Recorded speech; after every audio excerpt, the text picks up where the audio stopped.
حضرت بشر آفی رحمت اللہ علیہ سے سارا زمانہ پیار کرتا تھا۔ بغداد کا ایک تاجر کہتا ہے مجھے نہیں بابا اچھا لگتا تھا۔ ہمارا اپنا اپنا ذہن ہے نا، ہم کہتے ہیں میں نے جدھر ساری دنیا جا رہی ہے وہاں نہیں جانا، کہتے ہیں کہ وہ بابا مجھے نہیں اچھا لگتا تھا، حالانکہ سارا بغداد عزت کرتا۔ کیوں نہیں اچھا لگتا تھا؟ کہتے ہیں اس لیے کہ بابا نہ صرف فرض مسجد میں پڑھتا تھا، باقی نماز گھر جا کے۔ تو میں کہتا تھا اتنا ولی ہے تو باقی بھی مسجد میں پڑھے۔ کہتے ایک دن میں نے کہا جسوسی کرنی ہے اس کی، جو کہ اسلام میں منع ہے۔ کہتے حضرت بشر آفی رحمت اللہ علیہ نے جمعے کے فرض پڑھے، فرض پڑھ کے نکل گئے دوڑ کے۔ فرماتے ہیں میں پیچھے ہو گیا، میں نے کہا میں نے سنتیں چھوڑ دی ہیں پر اس کا پتہ کرنا ہے، سنت نفل بعد میں پڑھوں گا۔ کہتے ہیں حضرت بشر آفی جلدی سے نا ایک کباب والی دکان پہ گئے، وہاں سے کباب خریدے، اور میں نے کہا بوڑھے کی عمر دیکھو اور اس کے ذائقے دیکھو، اس عمر میں بھی کباب کھائے گا۔ اوئے ہوئے، مولوی کو روٹی نے ستایا تھا، اس لیے سنت اور نفل چھوڑ آیا ہے۔ کہتے ہیں تھوڑا سا وہ آگے بڑھے تو نان بھائی کی دکان سے نا نان خریدے، میں نے کہا دیکھو یار، دیکھو اس کے ذائقے، گرم نان کھائے گا۔ بہت سارے لوگ بغداد میں رات کی روٹی کھاتے پر یہ گرم کھاتا ہے۔ کہتے ہیں حضرت وہ نان اور کباب لے کے نا جنگل کی طرف مڑے تو میرے دل میں خیال آیا یار بڑا ہی اس آدمی کا عجیب ذہن ہے، یہ اب سبزے پہ بیٹھ کے یہاں موج کرے گا، کھائے پیے گا، اور سنت نفل چھوڑ دی۔ اللہ ہزاروں مرید ہیں، اللہ کو وہ پسند ہی نہیں جو اکڑ اکڑ کے چلے اور اترائے۔ میرے نبی رحمت سید عالم صلی اللہ تعالی علیہ وآلہ وسلم نے ارشاد فرمایا، کسی باپ نے اپنے بیٹے کو جو سب سے اچھا تحفہ دیا ہے وہ یہ ہے کہ اس نے اپنے بچے کو اچھا ادب سکھا دیا ہے، اپنے بچے کو اچھا۔ حضرت لقمان کہتے ہیں بیٹے منہ پھیر پھیر کے باتیں نہ کرنا، زمین پہ اکڑ اکڑ کے نہ چلنا، اللہ کو اکڑنے والے لوگ پسند۔ ہارون رشید نے امام نسائی کی ڈیوٹی لگائی کہ میرے بیٹے کو حدیث پڑھائے گارا آ کے، تو امام نسائی کہنے لگے یہ نبی پاک کا دین ہے، یہ میں اس کو رسوا نہیں کر سکتا، جس نے پڑھنا ہے میرے پاس آ کے پڑھے، اور جہاں سب بچے بیٹھتے ہیں وہیں پڑھے۔ ہارون رشید کہنے لگا حضور آپ کیا سمجھتے ہیں، میں نے بھی تو آپ کو آزمانے کے لیے یہ جملہ کہا تھا، یہ وہیں آ کے پڑھے گا جہاں سارے غریبوں کے بچے پڑھتے ہیں۔ اب تو روز استاد کٹہرے میں کھڑا ہوتا ہے، اسکول کے استاد کا تو مجھے نہیں پتا، پہلے مدرسے کا استاد تو روز بیچارہ ہاتھ مان کے چودھری صاحب نے کہا میرے منڈے نو مارے تو 8000 کا۔ حضرت بشر آفی رحمت اللہ علیہ سے سارا زمانہ پیار کرتا تھا۔ بغداد کا ایک تاجر کہتا ہے مجھے نہیں بابا اچھا لگتا تھا۔ ہمارا اپنا اپنا ذہن ہے نا، ہم کہتے ہیں میں نے جدھر ساری دنیا جا رہی ہے وہاں نہیں جانا، کہتے ہیں کہ وہ بابا مجھے نہیں اچھا لگتا تھا، حالانکہ سارا بغداد عزت کرتا۔ کیوں نہیں اچھا لگتا تھا؟ کہتے اس لیے کہ بابا نہ صرف فرض مسجد میں پڑھتا تھا، باقی نماز گھر جا کے۔ تو میں کہتا تھا اتنا ولی ہے تو باقی بھی مسجد میں پڑھے۔ کہتے ایک دن میں نے کہا جسوسی کرنی ہے اس کی، جو کہ اسلام میں منع ہے۔ کہتے حضرت بشر آفی رحمت اللہ علیہ نے جمعے کے فرض پڑھے، فرض پڑھ کے نکل گئے دوڑ کے۔ فرماتے ہیں میں پیچھے ہو گیا، میں نے کہا میں نے سنتیں چھوڑ دی ہیں پر اس کا پتہ کرنا ہے، سنت نفل بعد میں پڑھوں گا۔ کہتے ہیں حضرت بشر آفی جلدی سے نا ایک کباب والی دکان پہ گئے، وہاں سے کباب خریدے، اور میں نے کہا بوڑھے کی عمر دیکھو اور اس کے ذائقے دیکھو، اس عمر میں بھی کباب کھائے گا۔ اوئے ہوئے، مولوی کو روٹی نے ستایا تھا، اس لیے سنت اور نفل چھوڑ آیا ہے۔ کہتے ہیں تھوڑا سا وہ آگے بڑھے تو نان بھائی کی دکان سے نا نان خریدے، میں نے کہا دیکھو یار، دیکھو اس کے ذائقے، گرم نان کھائے گا۔ بہت سارے لوگ بغداد میں رات کی روٹی کھاتے پر یہ گرم کھاتا ہے۔ کہتے ہیں حضرت وہ نان اور کباب لے کے نا جنگل کی طرف مڑے تو میرے دل میں خیال آیا یار بڑا ہی اس آدمی کا عجیب ذہن ہے، یہ اب سبزے پہ بیٹھ کے یہاں موج کرے گا، کھائے پیے گا، اور سنت نفل چھوڑ دی۔ اللہ ہزاروں مرید ہیں۔ کہتے ہیں حضرت جنگل میں داخل ہوئے، تھوڑا سا سفر کیا تو کچی آبادی آ گئی۔ کچی آبادی، ایک کچے مکان کی ٹوٹا ہوا دروازہ، باہر سے کنڈی لگی۔ بغداد کے ننگے پاؤں چلنے والے ہزاروں مریدوں کے اس پیر نے کنڈی کھولی، اندر گئے، ایک فالج زدہ بابا جی بیٹھے۔ کہتے ہیں حضرت بشر آفی نے اپنی پگڑی کھولی اور اس آدمی کے منہ سے پانی نکل رہا تھا، رال ٹپک رہی تھی۔ کہتے پہلے اپنی پگڑی سے منہ صاف کیا، پھر پیالے سے پانی ڈال کے منہ دھویا، پھر حضرت اس کے ٹانگوں پہ کپڑا ڈال کے روٹی کا لقمہ توڑ کے اس کے منہ میں ڈال کے کہنے لگے بابا ناراض نہ ہونا، جمعے والے دن مجھے دیر ہو جاتی ہے، ابھی تو میں نے سنت اور نفل بھی پڑھنے ہیں، ناراض نہ ہونا، مجھے دیر ہو جاتی ہے۔ کہتے ہیں وہ بابا رو پڑا اور کہنے لگا بشر یار 14 سال ہو گئے تو روز آتا ہے. 14 سال یہ ایک صدی کا قصہ ہے, 2-4 برس کی بات نہیں. 14 سال سے تو روز آتا ہے. میں پتہ نہیں کب تک لاش بنے پڑا رہوں گا, تو کب تک آئے گا؟ حضرت بشر عافی نے بابے کے آنسو پوچھ کے کہا بابا فکر نہ کر, آج کے بعد یہ جملہ نہ کہنا کہ تو میرے لیے بوجھ ہے. فرمایا لوگ سمجھتے ہیں کہ میں نے عبادت کر کے مقام پایا ہے, لوگ سمجھتے ہیں میں نوافل زیادہ پڑھتا ہوں, دنیا جانتی ہے کہ میری رات کی تسبیح زیادہ مضبوط ہے, پر میں ان میں سے کوئی بات بھی نہیں. میں تو تیری نوکری کرتا ہوں تو اللہ نے میری عزتوں میں اضافہ فرما دیا ہے. سوچ ہی صاف نہیں, نظریہ ہی ٹھیک نہیں, فکر ہی ٹھیک نہیں. اسلام نظریے کا مذہب ہے, سوچ کا. مسند امام احمد بن حنبل کی حدیث سنی, حضرت انس بن مالک فرماتے ہیں جب انسان نے روزہ رکھا ہوتا ہے نا تو روح ویسے ہی پاک ہوتی ہے اس کی. میں نے یہ سوچا کہ کچھ باتیں ایسی کی جائیں جس سے تھوڑی سی سوچیں بھی تبدیل ہو, کچھ سوچوں کا وضو, سوچوں کا غسل, افکار و نظریات کی بھی بات ہو. ہم سمجھتے ہیں کہ شاید کثرت عبادت اصل ہے. اقبال کہتے ہیں یہ ذکر نیم شبی, یہ مراقبے, یہ سرور, تیری خودی کے اگر نگہباں نہیں تو پھر کچھ بھی نہیں. تیری خودی کے اگر, اور پھر عام چیز نہیں کہا یہ ذکر نیم شبی, سویرے شہری کا ذکر, یہ مراقبہ, یہ جو تو گھنٹوں اللہ کی یاد میں بیٹھا رہتا, یہ سرور. کہتے بے کیف عبادت نہیں, سرور والی. یہ ذکر نیم شبی, یہ مراقبے, یہ سرور, تیری خودی کے اگر نگہباں نہیں, اگر تیرے نظریے کو نہیں بدل سکے, تیری سوچ نہیں بدل سکے, تیرا ایمان مضبوط نہیں کر سکے, تیری خودی کے اگر نگہباں نہیں تو پھر کچھ بھی نہیں.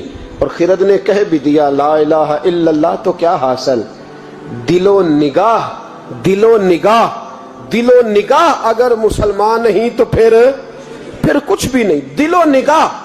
اقبال کہتے ہیں ایک دل کا کلمہ پڑھ, دوسرا نظر کا کلمہ پڑھ, ان پہ پابندی لگا.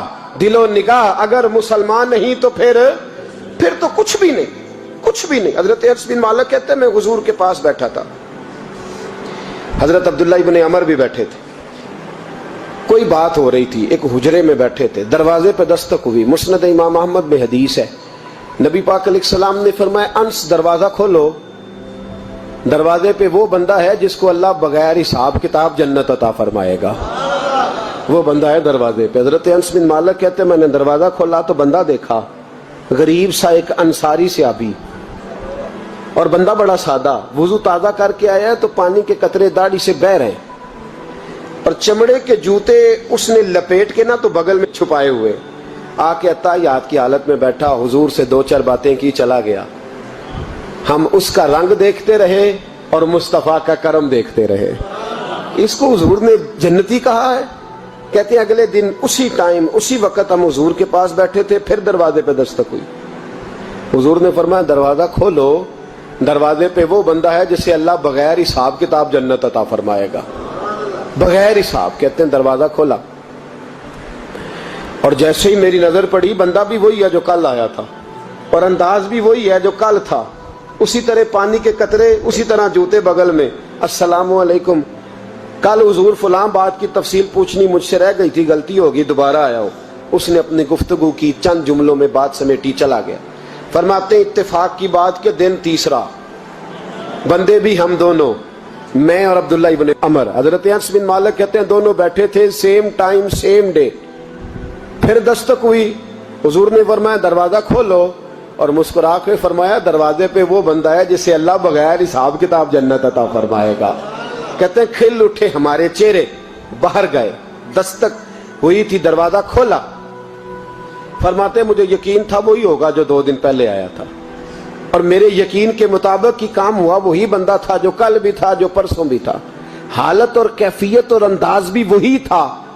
پانی کے قطرے بہ رہے ہیں, اور اس شخص نے جوتے بغل میں دبائے ہوئے خدمت میں حاضر ہوا, بیٹھ گیا, بات چیت کی, چلا گیا.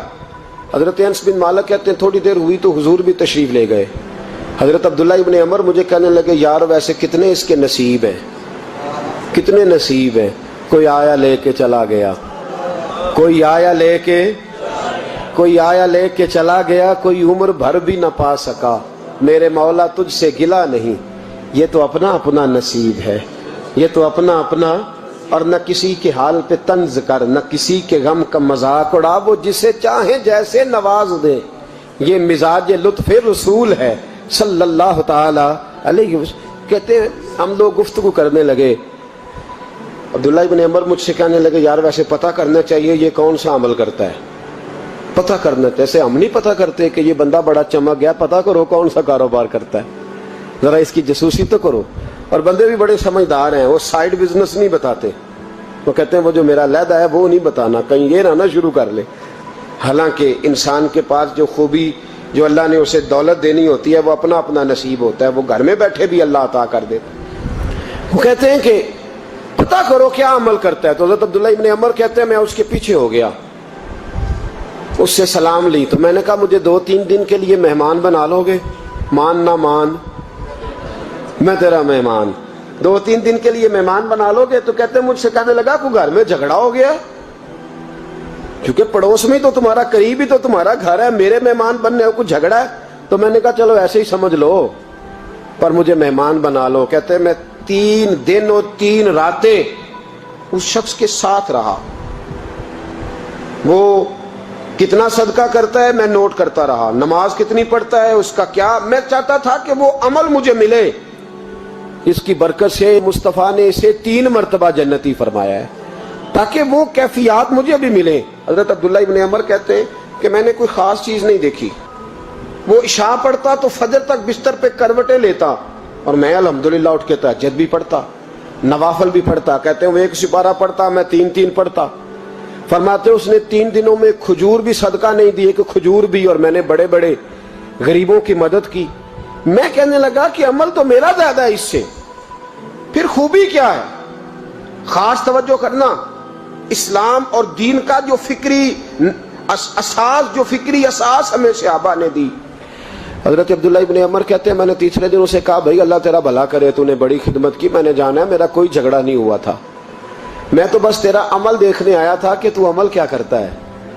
تو وہ صحابی کہتے ہیں مجھے کہنے لگے یار تو میرا عمل دیکھنے آیا تھا، مجھے بتا تو صحیح کیا نے اور کیوں دیکھنے آیا میرا عمل، تجھے کیا ضرورت پڑی میری جاسوسی کی؟